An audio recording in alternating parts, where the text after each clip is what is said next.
এখন তো চলছে আমের সিজন, সব জায়গাতেই আম দেখা যাচ্ছে বাজারে, আম লিচু তো বাজার ভর্তি এখন আম লিচু। তো লিচু এর আগে এনেছিলাম, আর আমটা তো সবসময় খাওয়া যায়, তো এনেছি আবার 2 কেজি আম। এই আম দিয়ে ভাবলাম, রোজই তো আম দুধ রুটি বা আম রুটি এগুলো খাচ্ছি, আম দিয়ে চলো আজকে একটা নতুন রেসিপি তৈরি করি। কি বানালাম রেসিপি? আমের মালপোয়া।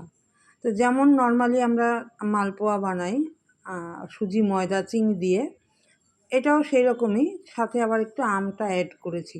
তোমরা দেখতেই পেলে সুজির সাথে 1 কাপ সুজি নিয়েছি, তার সাথে 2টো আম দিয়েছি। আমি 2টো আমকে আমি একবারে ছাড়িয়ে নিয়েছি, খোসা টোসা বাদ দিয়ে ছাড়িয়ে নিয়ে আমি মিক্সিতে একটু চিনি দিয়ে, কারণ সব আমগুলো আবার মিষ্টি হয় না, একটু পানসা টাইপের হয়, একটু চিনি দিয়ে আম আর সুজি দিয়ে মিক্সিতে একটু ঘুরিয়ে নিলাম। তারপরে তার সাথে দিয়ে দিলাম 1 কাপ ময়দা। তো সেটা ভালো করে ব্যাটারটা তৈরি করে নিয়ে কিছুক্ষণ রেখে দিয়েছি 10 মিনিট। এটা কিন্তু আমি দুপুরবেলা বানিয়েছিলাম। দুপুরবেলা ভাবলাম কি যে চলো আজকে আমি এই জিনিসটা বানিয়ে খাবো। তো এখানে 10 মিনিট রাখার পরে একটু নুন দিয়েছিলাম। দেখো, নুন না দিলে তো স্বাদ আসবে না। আর সাথে দিয়েছি মৌরি। তো অনেকটাই পুরোটাই মালপোয়ার মতন, সাথে হচ্ছে অ্যাড করেছি আম। তো এটা আমি নাম দিলাম আমের মালপোয়া।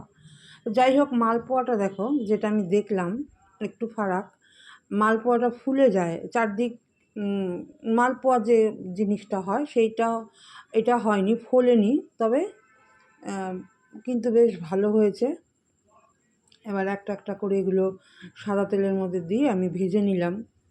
তারপরে দুপুরবেলা আমার এত খিদে পেয়ে গেছে, তো কী করলাম, একটা দুটো আমি ভেজে নিয়ে তারপরে না আমি একটু খেয়ে দেখলাম যে টেস্টটা কেমন হয়েছে, কেমন লাগছে। তো খুব ভালো হয়েছে। আর এটা যেহেতু আম দিয়েছি, আর আম দেওয়াতে আরও বেশি ভালো লাগছিল। আমের যে ফ্লেভারটা সেটা তো লাগছিল। তো এখানে দেখো গরম গরম নিয়ে নিলাম একটা, ভাবলাম কি একটু টেস্ট করে আমি আগে দেখি। যে রান্না করে সে তার মুখের টেস্টটাই হচ্ছে সবচেয়ে বড়।